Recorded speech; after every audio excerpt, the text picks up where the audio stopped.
vidéo. Ça fait un bon petit moment qu'on ne s'était pas vu. J'espère que vous allez bien. Nous ici, tout va bien, tout suit son cours, tout roule, tout simplement.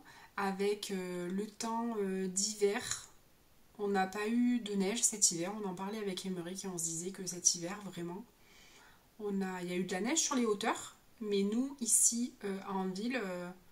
on est à 600, on est à presque 700 mètres et dans les Alpes du Sud et en général on a de la neige l'hiver, un petit peu bien évidemment, mais cette année on n'a pas eu de neige. Voilà, donc là un week-end un peu triste, pas très gai le week-end. Hier matin ça s'est quand même maintenu et Émeric a pu faire des plantations. J'étais allée chez Botanique il y a, je crois que c'est la semaine dernière. Et j'avais acheté des pensées. Moi les pensées, j'aime beaucoup ces fleurs, donc les petites pensées qui des fois se ressèment un peu. Là, il y en a quelques-unes qui s'étaient ressemées, mais pas assez pour refleurir. Et du coup, j'en ai racheté chez Botanique, où il y avait une promotion. En général, j'en plante l'automne, donc vers le mois d'octobre. Je les plante. C'est des plantes qui ne craignent pas le froid. Donc en fait, vous les plantez en octobre, vous les avez jusqu'au mois de mars, avril. Et puis au mois de avril-mai, hop, vous replantez pour la saison d'été. Et en fait, vous avez toujours des pensées. Et vous pouvez récolter les petites graines, les ressemer si vous voulez. Après, quand vous les... Enfin, moi, perso, quand je les ressème, je trouve qu'elles sont pas très fournies. Et du coup, c'est plus... Enfin, je les cultive plus comme des annuelles. Plutôt comme des fleurs qui se ressèment. Voilà. Mais j'aime beaucoup. J'ai pris plein de couleurs. Je vous mettrai une petite vidéo ou des petites photos à la fin de la vidéo. Voilà. Chez Botanique également, vous savez que en général quand j'y vais rarement parce qu'il n'est pas dans notre ville, il est un peu plus loin. Du coup, il faut que j'aille dans cette ville pour aller à Botanique, je ne vais pas y aller exprès. Et je me suis racheté des bougies. Vous connaissez mon amour pour les bougies Mistral d'essence. C'est des bougies locales qui sont faites pas très loin de chez nous. Et qui sont super de bonne qualité. Donc je me suis pris fleur d'oranger. Donc fabrication provençale, on a la petite cigale ici. La petite cigale. Alors ils ont refait le packaging et c'est filou, ils ont mis 1 € du coup, elles feront 1 € de plus. Mais bon, voilà. Après, j'en prends pas souvent, mais j'aime bien prendre de la qualité et du local, j'aime bien. Donc la fleur d'oranger, bon, j'allais vous faire sentir. Vous pouvez pas sentir, mais elle est vraiment super. Donc c'est des bougies, donc c'est Mistral d'essence, je vous mettrai en barre d'informations. Donc c'est de l'artisanat français, parfum de grâce, diffusion longue durée, de la cire végétale naturelle de soja, mèche en coton garantie sans plomb, et du verre recyclable et réutilisable, et du bambou naturel pour le couvercle. Moi je prends les 150 ml, c'est les plus petites, elles font 11,90 €, elles étaient à 10 € et des boîtes, hein, elles étaient moins chères. Bon, elles ont augmenté, de toute façon tout augmente, sauf nos salaires et voilà, on est bien d'accord. Mais vraiment, elles sont super. Donc moi, je vous disais, moi en général, les bougies, c'est soit de l'agrumes ou de l'odeur verte, du sapin, vraiment des odeurs assez péchues. Je suis pas trop odeur gourmande. Et là, j'ai craqué pour... En fait, j'y suis allée, j'avais faim et du coup, j'ai senti la bougie. Donc j'ai pris j'ai ouvert odeur biscuit et j'ai senti et on a l'impression de mettre notre nez dans un paquet de petits beurres. Voilà, c'est un bonheur. Franchement, des thés bruns là, vous savez les petits beurres, les thés bruns, elles sentent trop bon. J'ai commencé à la brûler d'ailleurs et moi ça me suffit pour... J'ai une petite pièce à vivre, salon, salle à manger. Salle à manger, cuisine. Du coup c'est pas très grand et la 150 ml me suffit, mais vous avez 3 grandeurs, donc ça c'est la petite, vous avez un petit peu plus grand et la grande. C'est français, c'est local, c'est à côté de la maison et franchement tant vaut-il faire travailler les locaux. Donc voilà ce que je me suis acheté chez Botanique avec les pensées. J'ai repris la couture. Je m'étais fait, quand j'allais à la couture le samedi matin, j'y vais plus parce qu'en fait, depuis que je suis en formation, je me rends compte que je me lève tous les matins bonne heure, ce qui est normal. Et du coup, le samedi, j'ai envie de dormir. Donc même si je me lève pas très tard, mais si je vais à la couture, ça me fait lever à 7h30 le samedi. Et franchement, j'ai pas envie. Du coup, j'y vais plus trop. Mais je couds à la maison. Donc c'est pas mal. Je me suis lancée dans le biais. Vous savez, j'avais fait en couture, j'avais fait ma serviette pour les cheveux, pour sécher les cheveux. Vous savez, on s'entortille, on l'attache derrière avec un bouton ici et un petit lacet comme ça. Une petite élastique, on l'accroche. Ça sèche le cheveu et c'est vrai que c'est super. Donc là, c'est une serviette éponge que j'avais achetée chez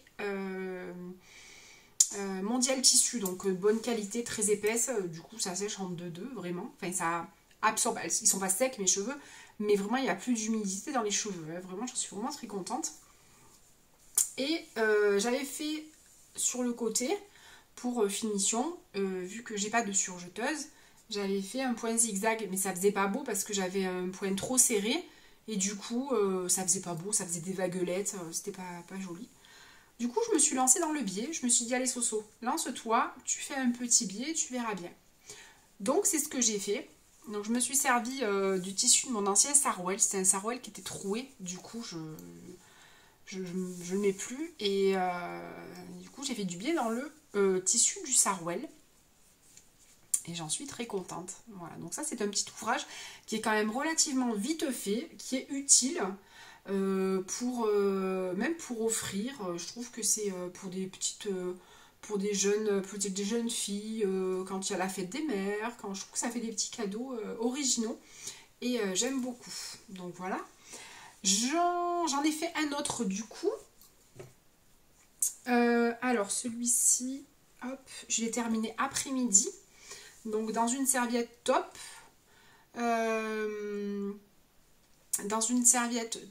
comme ça, pareil, j'ai fait le même patron, le même gabarit. J'ai posé le petit bouton et là pareil, c'est du tissu que j'avais acheté à Mondial Tissu et j'ai fait mon biais. Bon bah il n'est pas extraordinaire mais ça finit l'ouvrage et je trouve que c'est vraiment très joli. Voilà. Donc 2 et j'en ai un troisième. Puisque je me suis dit, allez, ça permet de faire un roulement après, qui est pas terminé. Donc j'ai juste cousu, en fait, déjà, mon éponge, comme ça. Alors, il est un peu grand, par contre. Il est un peu grand. L'autre, il est plus petit. Peut-être que je vais le retailler. Je sais pas, parce qu'il paraît... Alors, une grosse tête, là, quand même. Hein. Bon, on verra. Pour le biais, je vais mettre du tissu comme ça à fleurs. C'est une thé de traversin que j'avais chinée. Et je trouve que c'est joli parce que ça tranche. J'aime bien quand ça tranche. J'aime bien, voilà, c'est du pleine couleur. Mais il n'y a pas de jaune et je trouve que ça tranche. Et je trouve que ça fait très joli. Voilà, donc je vous montrerai ce que ça donne une fois terminé. Toujours dans la couture. Toujours dans mon petit biais comme ça. Je me suis lancée à faire des gants de toilette. Enfin, un gant de toilette pour le moment. Pareil, avec le biais. Et je trouve qu'il est bien. Donc ça, je me suis servi pour modèle du tuto de À l'endroit couture. C'est une chaîne YouTube. Je vous le mets en barre d'informations. Et il est très très bien expliqué. Je me suis fait des patrons du coup parce que c'est plus facile. Donc il faut un grand carré de 30 par 22. C'est ce qui fera votre gant en fait, hein, l'éponge. Voilà, ensuite vous avez deux morceaux de 5 par 30 là c'est du coton en couleur. Et donc il y en a un qui va vous servir pour faire ici la bande de coton. Donc la première ici et le deuxième c'est ce qui va vous servir pour faire le biais en haut. Voilà, donc deux comme ça. Et puis, il vous faudra simplement encore un petit morceau de 5 par 13 pour faire la petite attache. C'est pas obligatoire l'attache, tout comme là, c'est pas obligatoire non plus. Après, vous faites comme vous voulez. Mais c'est très très bien expliqué. C'est À l'endroit couture. Je vous mets tout en barre d'infos, vous verrez. Elle explique très bien. Elle a plein de petites choses. Il y a des gants de toilette. Il y a des torchons où elle a mis du biais autour, en rond. Vous savez, qui se pend. On pend au centre. Du coup, ça tombe comme ça et ça fait rond. Elle a plein de choses. J'ai bien aimé. J'ai beaucoup aimé. Donc si vous voulez aller voir, n'hésitez pas. En couture, je pense qu'on a fait le tour. Oui, en couture, on a fait le tour. Ensuite, je me suis essayée à la broderie. Alors là, c'est une première, la broderie traditionnelle, puisque j'avais fait du point de croix quand j'ai été enceinte, pour ma première grossesse, quand j'étais enceinte de mes garçons, donc il y a 18 ans maintenant, déjà. Parce que mon grand a eu 18 ans. L'année prochaine, il prend son envol, il part en fac. Je crois que je suis pas prête du tout. Donc on est descendu en repérage, visiter la fac pour la journée porte ouverte. Et voilà, j'espère qu'il pourra y aller. Parce que là, il a fait ses vœux, il est en plein Parcoursup. Et voilà, j'espère qu'il pourra aller où il veut, qu'il fera les études qu'il souhaite et qu'il pourra s'épanouir dans son travail. Voilà, mon grand. Mon grand. Voilà, donc il y a 18 ans, j'avais fait du point de croix. Puis après, bah, j'ai laissé tomber, je ne m'y suis pas remis. Et là, je me suis dit, je vais refaire de la broderie, mais pas forcément du point de croix, même si je me suis acheté des magazines de point de croix. Mais j'ai envie de faire de la broderie traditionnelle. Donc, j'ai une chaîne sur YouTube que je suis. Ça s'appelle Cup of Needles. C'est super bien expliqué aussi. Enfin, expliqué, là, c'est tout par vidéo. Mais c'est pas mal. Elle fait des choses super jolies. Bon, moi, j'en suis pas là. Loin de là. Parce que du coup, voilà. Voilà, c'est mignon, c'est rigolo, mais c'était pas ça à la base. À la base, il y avait des longues feuilles, des longues tiges, c'était très joli. Moi, c'est un peu enfantin, c'est un peu... Enfin, voilà quoi. Mais bon, c'est pas grave. C'est un test. Voilà, donc je me suis acheté chez Cultura. Je me suis acheté, hop, une grosse mallette de fil à broder. Et puis voilà, en avant Guingamp, on verra ce que ça donne. Là, c'est sur une thé d'oreiller, une vieille thé d'oreiller que j'avais chinée aussi. Donc je me dis, bon, pour commencer, pour débuter, c'est très bien. Et puis voilà, je verrai ce que ça donne. En fait, moi, tout ce qui est loisir créatif, ça me pose, j'ai énormément de patience pour ça, parce que sinon, souvent, j'ai pas de patience. Mais là, c'est vraiment des moments qui me font du bien. Et que j'apprécie. Voilà, des moments qui me détendent, qui me recentrent, enfin voilà, ça fait vraiment beaucoup de bien. J'aimerais me remettre aussi à la lecture parce que je lis pas assez. Et voilà. Donc j'ai récupéré chez mes parents 3 livres de Christian Signol, parce que moi je suis une fan de Christian Signol. Voilà. Donc je me suis récupéré 3 bouquins qu'il faudrait que je bouquine un petit peu. Et puis voilà. On a fait un petit tour de ce qui s'est passé ce mois-ci. Ma formation continue. Je suis en stage jusqu'à mercredi. J'ai fait un mois de stage où je me suis vraiment régalée. C'était vraiment très très très intéressant, très enrichissant. Bon, c'est une découverte parce que j'ai jamais fait de bureautique, de secrétariat, donc vraiment c'est... Mais je me suis vraiment régalée, une équipe bienveillante, très, très à l'écoute, très... Vraiment bien, vraiment vraiment très contente.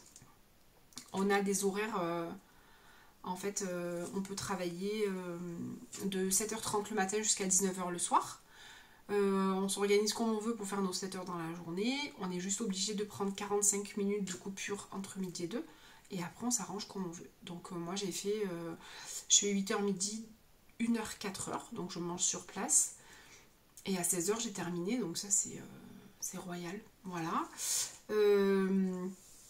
On récupère les garçons demain. Ils sont chez leur papa cette semaine. J'espère que ce petit moment vous a plu. Un petit moment tout simple, comme je les aime. J'espère que vous avez passé un bon moment. Et puis, je vous dis tout simplement à très vite dans une prochaine vidéo. À bientôt!